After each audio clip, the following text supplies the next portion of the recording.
They are nothing but meat, soulless constructs of flesh and bone. High Prelate Thalkar's voice thundered through the Council of Light's grand chamber, his 4 red eyes blazing. We have no evidence that these humans lack souls.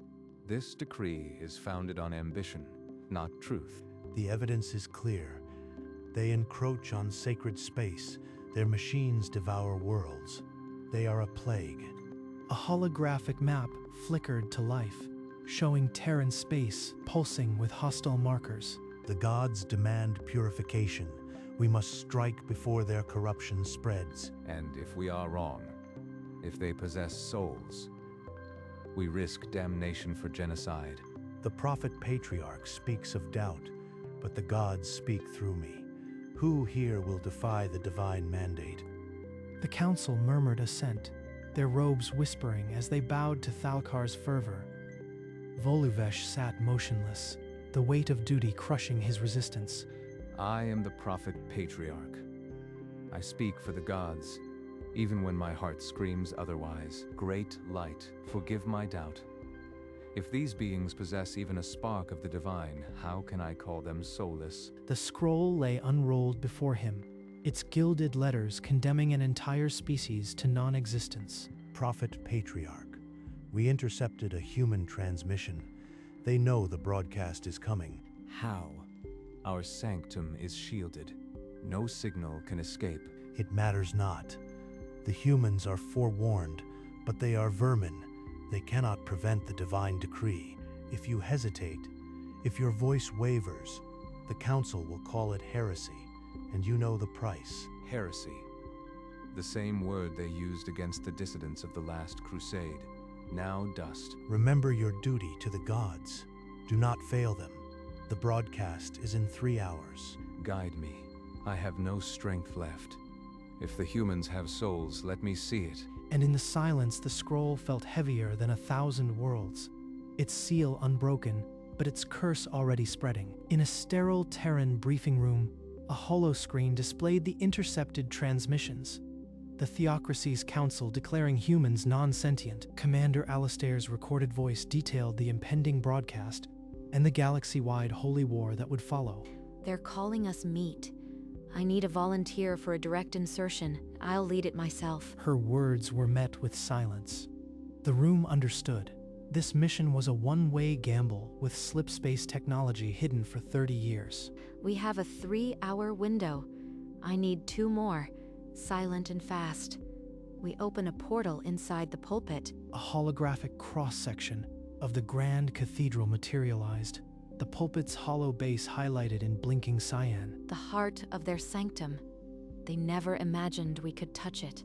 Linda sealed her helmet, the cyan visor flickering alive. In the chamber behind her, 2 shadows moved, armored and ready. Synchronize your chronometers. We jump in 90 seconds. The portal hummed, a throat of light waiting to swallow them whole. And somewhere across the galaxy, an alien prophet prepared to speak. Twin moons hung over the grand cathedral, its spires clawing at the violet sky as the hour of doom approached. Inside, thousands of robed faithful packed the nave, their faces upturned toward the sacred pulpit. In the vestry, Voluvesh allowed the acolytes to drape the crimson and gold upon him, his expression a mask of stone. Prophet Patriarch, the gods will speak through you. Do not let doubt poison their words. Their will, not mine. I am a vessel, hollowed out and filled with fire. Beyond the cathedral walls, 3 humans in matte black armor ghosted into position, their active camouflage bending the light around them. The slip-space drive in their gauntlets hummed a countdown, synchronized to the prophet's first syllable. Voluvesh ascended the pulpit steps, the decree a weight that bowed his back. Do not fail the gods. The broadcast lights flared, and 1 billion screens flickered to life, the galaxy waiting to hear humanity's death sentence. On 1 billion screens, the prophet patriarch's face filled the void, his 4 eyes luminous with borrowed certainty. By the authority of the Council of Light, I declare humanity soulless, a hollow mimicry of life. Deep within the pulpit's hollow base, 3 armored figures materialized, their camouflage peeling away like shed skin. Active camouflage. Portal on my mark. No sound, no light. The slip-space aperture blossomed, a vertical tear of cyan light, soundlessly contained within the stone. Above, Volu Vesh intoned the second paragraph, unaware of the void yawning beneath his feet. For they possess no divine spark, no soul to be judged or redeemed. I've got visual on his robe. Reaching now. Her armored hand, shimmering with residual camouflage, stretched toward the hem of the prophet's garment. He never paused. The galaxy never suspected that hell itself was reaching up. Her armored fingers closed around the hem of his robe, a touch so light it could have been a stray current of air. A tremor ran through his spine, not of fear, but the phantom sensation of something, pulling him downward. The anointed sentence of extinction caught in his throat. The word damned, a shard of glass he could not swallow. In the front pew, Thalkar's 4 red eyes narrowed, his claws digging into the ancient wood of his seat. He falters. The council will see this as weakness. I will not let him ruin the divine mandate. Volu Vash's pause stretched interminably, a live broadcast of silence, echoing across 60 star systems, an abyss where a declaration should be. He rasped out the word, his voice breaking. Damned to the void. Contact. Confirmed. Sync to my chrono. Extraction in 3 seconds. On my mark. The countdown pulsed cyan on her visor. 3, 2, and above, the prophet spoke on, never knowing his robe was no longer his own. Mark. The slip-space portal swallowed Voluvesh mid-syllable, his body wrenched downward into a void that closed with a snap of cyan light. His ornate robes collapsed onto the stone, a glittering heap where a prophet had stood an instant before. A small folded card appeared atop the garments, as if placed by a patient, invisible hand. The broadcast continued for 9 long seconds, a billion screens showing nothing but a hollow pulpit and the hum of divine absence. Number. This is blasphemy, an illusion. The decree was ordained. Thalkar's claws splintered the pew before him, his 4 red eyes wide with an emotion the galaxy had never seen on a high prelate's face. Fear, a keening wail, rose from the congregation as 1,000 voices realized their shepherd was gone. Acolytes rushed to the pulpit, their sacred chants devolving into terrified gibberish as they beheld the empty robes. And on the stone, the small white card waited, its message a bomb yet to detonate, a question the Theocracy had never asked itself. A trembling acolyte lifted the card from the crumpled robes, her 4 eyes scanning the alien script. The card read, in flawless Volutai script, "We respectfully disagree." The acolyte shrieked, dropping the card as if it burned. Her cry ignited a wildfire of panic throughout the nave. In the broadcast control room, a technician's trembling hand slammed the kill switch. The galaxy-wide feed bled to static. For a full minute, 60 systems stared at a gray void, the only sound the scratching of static like 1,000 dying stars. Silence that heresy. It is a trick of the soulless, a deception to sow doubt. He stormed toward the pulpit, his voice thundering over the chaos. But even his fanaticism could not unhear the 3 words that now echoed across the galaxy. Whispers became shouts. Shouts became a roar. The faithful were no longer one flock but 1,000 scattered souls, each asking the same impossible question. This is a test of our faith. The galaxy watches. Do not falter, or the holy war is lost. But the folds of the empty crimson robes still held the shape of a vanished prophet, and upon them, the small white card remained, its patient glow a counter-sermon no prelate could shout down. The gods have taken the prophet patriarch as a sign. They reject the weak and demand the holy war proceed. His words, broadcast across the chaos, were a desperate clawing at authority already crumbling. But on 100 worlds, the words of the small white card had already begun to multiply, seed-like, in the soil of doubt. In the slipspace stream, Voluvesh floated unconscious, suspended in a field of cyan static, his body limp and unprotesting. He emerged from the portal like a dreamer dragged from nightmare deposited gently into a sterile white room. Linda's team lowered him into a waiting chair, his head lolling, still wearing the remnants of his ceremonial tunic. Vitals are stable. He's out cold. No injuries. Good work. Now we wait. She stood over him, a dark statue of matte black armor, her cyan visor reflecting the slow rise and fall of his chest. Light years away, the Theocracy's council chambers devolved into factional screaming, the holy war teetering on the edge of a single, unanswered question. He looks smaller without the robes. Not a prophet. Just a man with too much weight. Voluvesh's 4 eyes fluttered open to blinding white light, his mind a fractured mosaic of incense, stone, and a sudden fall. What? Where is the cathedral? Who dares? A figure resolved from the white glare. Matte black armor, a cyan visor, arms folded with unnerving patience. We respectfully disagree. The card. The same words. This is no divine sign. This is them. You are human. How did you enter the sanctum? How did you take me? Sergeant Major Linda, Terran's Special Operations. You've been inside our reach for 30 years. You just never looked. Impossible. The gods shield our holy places. You are lying. Your gods didn't stop us. Your prophets didn't see us. We walked into your most sacred chamber, and you never knew. The prophet's next words died in his throat, because for the first time in 4,000 years, a volatile prophet had no holy answer. Show me your face, creature. I will not parley with a hollow shell. Linda's gauntleted hands released her helmet seals. With a hiss, she pulled the helm free. Under the harsh light, her skin was warm brown, hair matted, a scar on her jaw accusing. You are a female, but the scrolls, you cannot possess a soul. This is a trick of light. I am Sergeant Major Linda. I have a family. Your council called me meat. I disagree. You cannot. The divine hierarchy is absolute. You are a construct. We've had slip space for 30 years.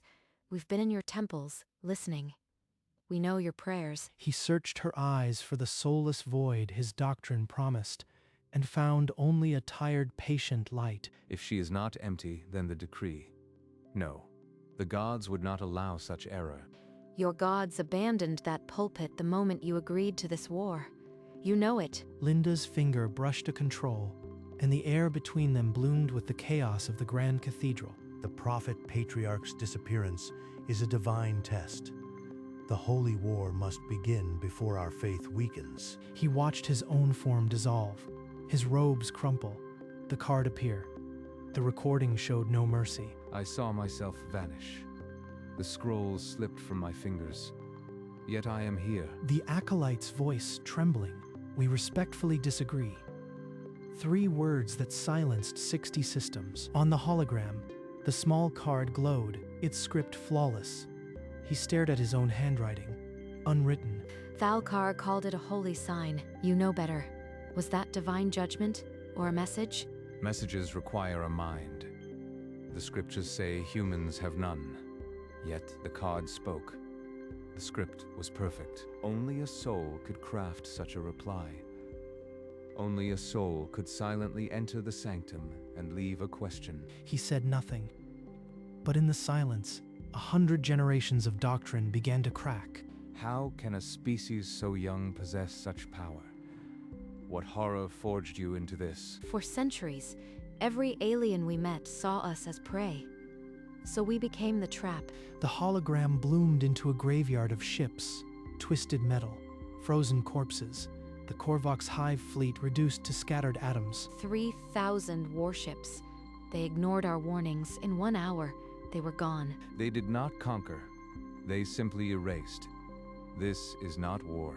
It is a silent, absolute defense. On the data slate, names unrolled. Korvox, 7th Dominion, merchant princes, all refused, all destroyed. You could have destroyed us. Why did you not kill me? Why a card and a message? We are not your gods. We don't judge. We just want to be left alone. That's all. A holy war launched from fear. A defense built from pain. We are mirrors. He saw at last that humanity's silence was not soullessness. It was the patience of the endlessly wounded. He devoured the data slate, like a man starving. Human ethics, their fractured histories, their music. Your philosophers speak of compassion, yet your warships erase fleets. How do you reconcile this? Compassion isn't weakness. We don't start wars, but we end them.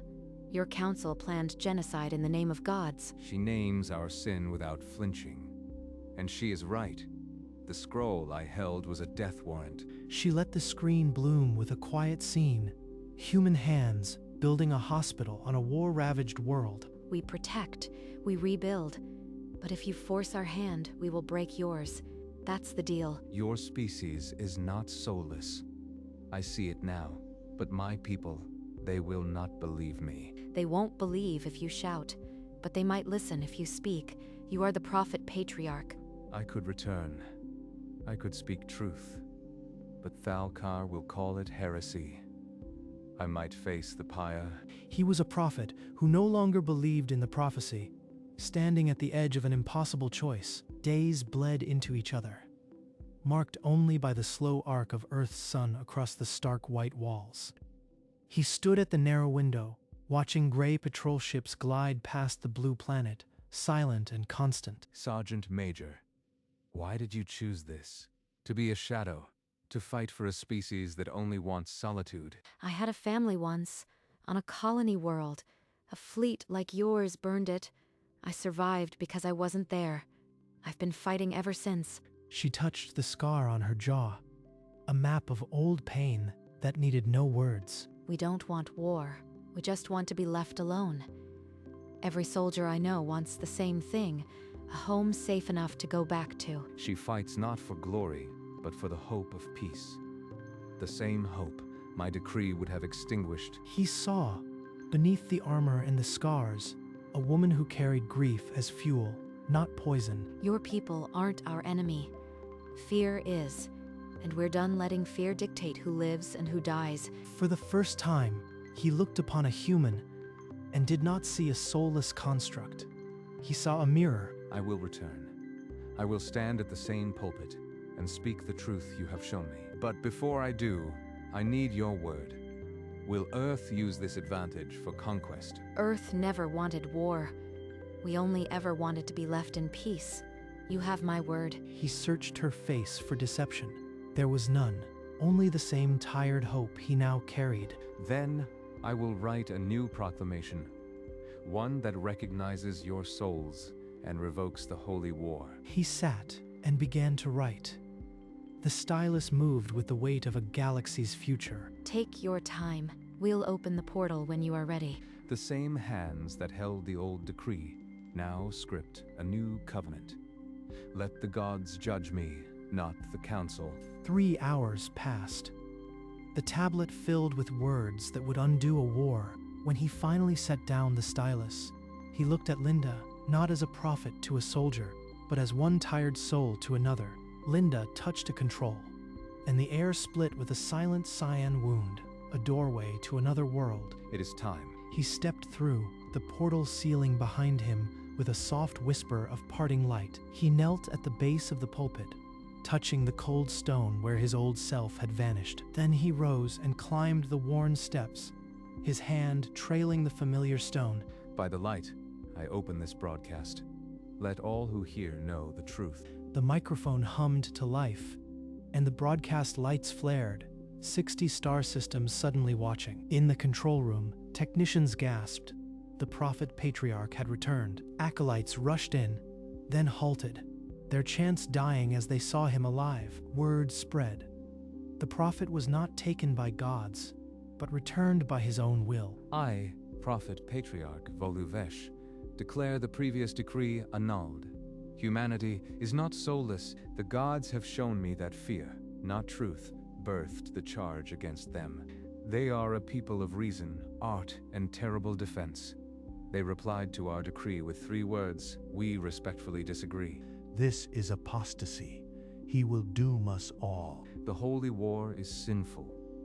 I nullify it. Earth is not our enemy.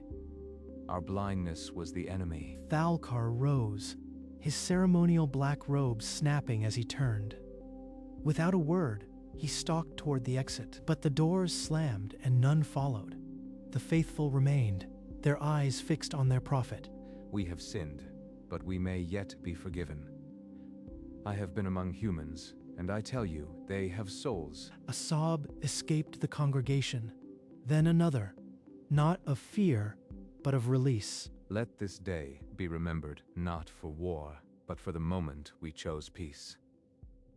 May the light guide us. The broadcast lights dimmed, and for the first time in hours, the galaxy exhaled. Technicians silenced the last alarms and began the slow reconnection of the fractured network. A secure message from Earth arrived. A simple thank you and a promise of peace. The doctrinal record was opened. A scribe struck through the old decree, adding a footnote, reviewed it and revised, year of contact. The Council of Light ratified the new proclamation by unanimous vote, ending the Holy War before a single ship had launched. A human ambassador shook hands with a Voluthi official, the first physical contact between their species in the name of peace. The holographic treaty floated between them, its words a shield stronger than any warship. Across 60 systems, the faithful filled their cathedrals again, this time in prayer for peace. The old decree was sealed away, its archive entry marked with a single line of red, and a date never to be erased. The galaxy did not erupt into war. It simply resumed its slow turning, and humanity, unseen, continued to wait. The first Voluthi peace envoy landed on Earth, their vessel a strange silhouette against a gray sky, met with cautious salutes. In a stark Terran briefing room, Commander Alistair's recorded voice offered quiet thanks. The mission was officially over. No parades, no medals, just a handshake from someone who'd never know what we really did. The operation was sealed with the highest classification. The galaxy would never learn the name of the sergeant who had stood inside a prophet's shadow. It's better this way. Peace doesn't need a name, it just needs to last. She returned to the barracks, her armor still carrying the dust of an alien cathedral no human save 3 would ever see. Logistics officer, that's what I'll tell my kids. It's almost true. She sat on her bunk, the matte black helmet cradled in her lap, and traced the scar on her jaw with a gloved finger. We did it. They'll never know, but we stopped a war with a piece of paper. And the galaxy turned on, unaware that its fate had been rewritten by 3 small words and the woman who delivered them. Years folded like newspaper. The farm in Iowa grew quiet with age, the porch worn smooth by decades of sunsets. 2 children chased fireflies across the lawn, their laughter the only war she'd ever wanted to hear. They'll never know. And that's the point. A boy, maybe 8, skidded to a halt at the porch steps. "Grandma, what did you do in the service?" She smiled, the lines around her eyes deepening. I was a logistics officer. Made sure supplies got where they needed to go, true in the strictest sense. Slip space insertion was just exotic logistics. Her hand drifted to her pocket, fingers brushing the small silver medallion she never left behind. Earth's silent shield. 3 words on a card, and this cold medal. All that remains of the most important day no one will ever read about. The child was already bored, racing back to the fireflies. Linda watched, the medallion pressing against her palm. Peace is a lie you tell children. War is a truth you bury. And somewhere between the two, a logistics officer saved the galaxy. In the dim hallway, she pulled open a small wooden drawer. Inside, on a bed of faded velvet, rested a silver medallion. She lifted it, the chain cool and familiar, and let the lamp catch the inscription. Earth's silent shield, it read. The letters were small but sharp against her thumb. 3 words on a card, and this. A lifetime ago. She held it to her lips, then placed it back in the drawer as gently as a prayer. The drawer closed with a soft click, sealing away the only proof of what she'd done. Light years away, the grand cathedral stood against the twin moons, its dark spires etched in violet. In the distant doorway, a single cyan light glowed, a sentinel, a promise. A quiet "we disagree." The medallion lay in darkness. The light never dimmed.